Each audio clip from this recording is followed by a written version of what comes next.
Haleluya bene data, nitwa Uwiteka Zabetita Pasteur. Ndashima Imana ko tugiye gusangira iri jambo. Reka dusenge.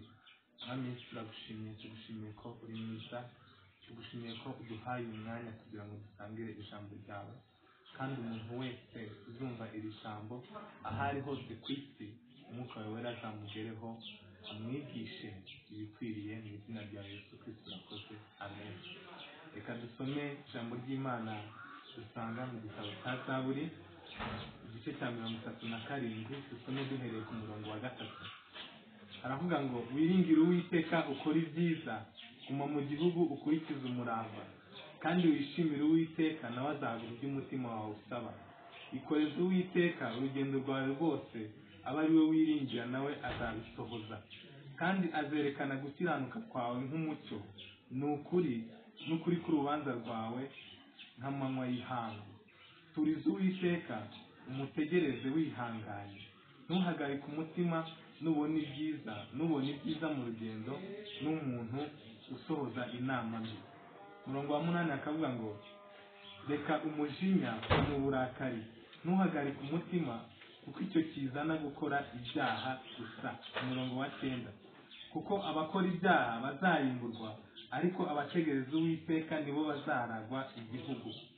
Kuko hazabaho igihe gito umunyabyaha ntabeho, ni koko uzitegereza ahe umubure. Umurongo wa 11 akavuga ngo, ariko abagwaneza bazaragwa igihugu, bazishimira amaboko menshi. Umunyabyaha ajya inama zo kugirira umukiranutsi nabi, kandi amuhekenyera amenyo.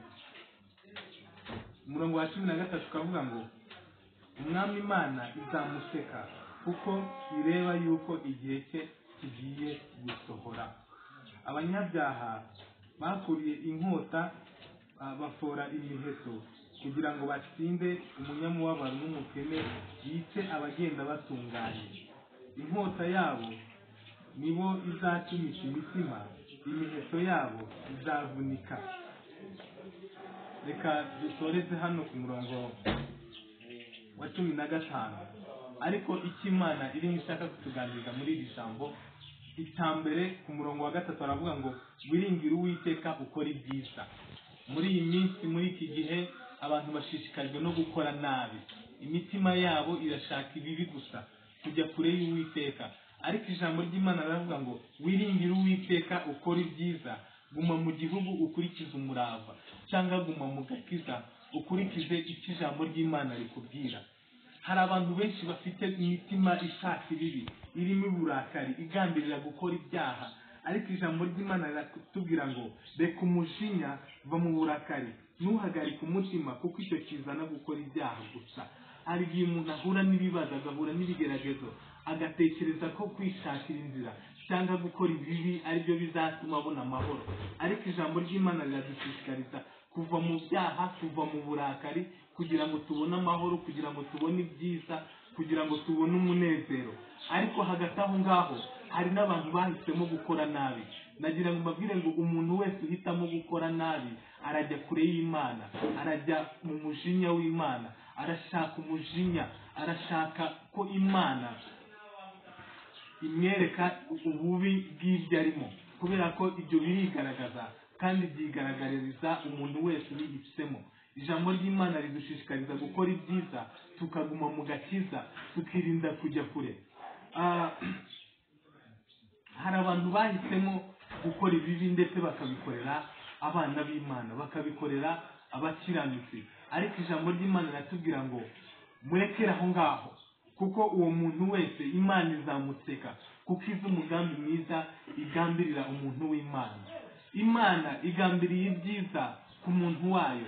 Witekereza kumugirira nabi, witekereza kumubabaza, witekereza ubugome, kubera ko ibyo ngibyo byose bizakubera umushibuka ugushibukana, bizakubera umutego uzaguhitana. Umuntu wese ugambira gukorera nabi umukozi w'Imana, umuntu wese ugambira gukora ibibi ku muntu w'Imana, Imana yihitiyemo, umuntu Imana yasize amavuta kugira ngo ayikorere, uwo nguwo ariho umwuka w'Imana. Kandi umwuka w'Imana ugendana n'abana b'Imana, uwo nguwo ugumana n'abana b'Imana, kugira ngo ubarinde, kugira ngo ubaprotectinge, kugira ngo ubakize. rero umuntu wese ugambirira gukora nabi yangiza akishuka akajya gukorera nabi abana b'Imana, akagambirira gukorera nabi abakozi b'Imana, uwo nguwo iyo mitego izamuhitana. Rero mureke tugambirire gukora neza mu mitima yacu, kuko ijambo ry'Imana ariko ritubwira umuntu ukora nabi igihe cyiwe ni gikeya, iminsi yiwe ni mikeya, kubera ko uko agenda akora nabi nikagwizaho ubugome, niko yigwirizaho umujinya w'Imana, bikarangira umujinya w'Imana umuhitanye. Hari byinshi umuntu yibwira ko arimo arakora neza, nyamara umutima we urimo uramushuka mu gukora ibibi. Mu izina rya Yesu Kristo ndasaba ninginga kugira ngo umuntu wese uri kureba iyi video, umuntu wese uri kumva ubutumwa, uhenebereye muri ibyo byose, umutima we ugambiriye gukora ibibi, umutima we ugambiriye kwishimishiriza mu bintu Imana yanga, umukunyura mu nzira zidakwiriye, uwo muntu mu izina rya Yesu ndasenga kugira ngo aho uri hose wumve ko icyo Imana igushakira ari ukugira ubuzima bwiza, icyo Imana igushakira ni ukugira kuramba, icyo Imana igushakira ni uko ubuzima bwawe bw'ejo hazaza buba bwiza. Ariko uko ugenda utinda mu byaha, uko ugenda ukomerera mu byaha, niko ubuzima bwawe bugenda bushira, niko igihe cyawe cyo kubaho kigenda gishira. Ndasenga kandi nawe ngusengera kugira ngo Umwami Imana akugirire neza, nawe urusheho kubona agakiza k'Imana, urusheho kubona inzira y'Imana, uve mu byaha, kubera ko umuntu uri mu byaha ntago azarambiramo, kubera ko umuntu uri mu byaha azarimbuka, kubera ko umuntu uri mu byaha igihe cye ni gitoya. Umuntu uri mu byaha arishakira umujinya w'Imana, ejo bundi igihe utazi ushobora gupfa ugasanga Imana izakunyuza mu rubanza. Kandi ibyo yakubwiye muri iri jambo, ibyo yakubwiye yakunyujije imbere intumwa kugira ngo wumve ijambo ry'Imana uhinduke. Ndagusaba rero ninginga mwene data kugira ngo ucyumvire ijambo, uriha agaciro, uritekerezeho mu buzima bwawe, riguhindure, maze wakire ubwiza bw'Imana, wakire umunezero uvuye ku Mana, wakire ibyishimo by'Imana, wakire amahoro, ubone guhinduka, ubone ubwiza bw'Imana. Rero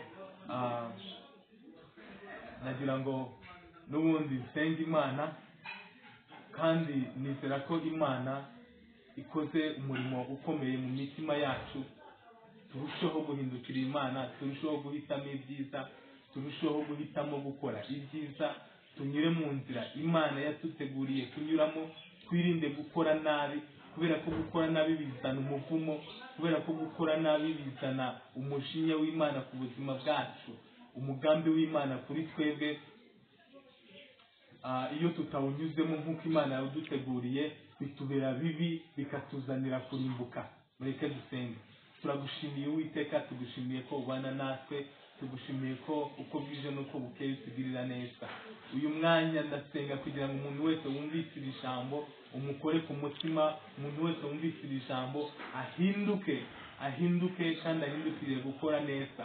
Mu izina rya Yesu Kristo, reka umuntu wese wumvise iri jambo wari uri mu byaha abivemo, ahindukirire kugira ngo akore neza, azabone ubugingo. Komeza rero n'ubundi wigaragarize muri iri jambo, mu izina ryawe Yesu Kristo Umwami wacu, urakoze. Amen.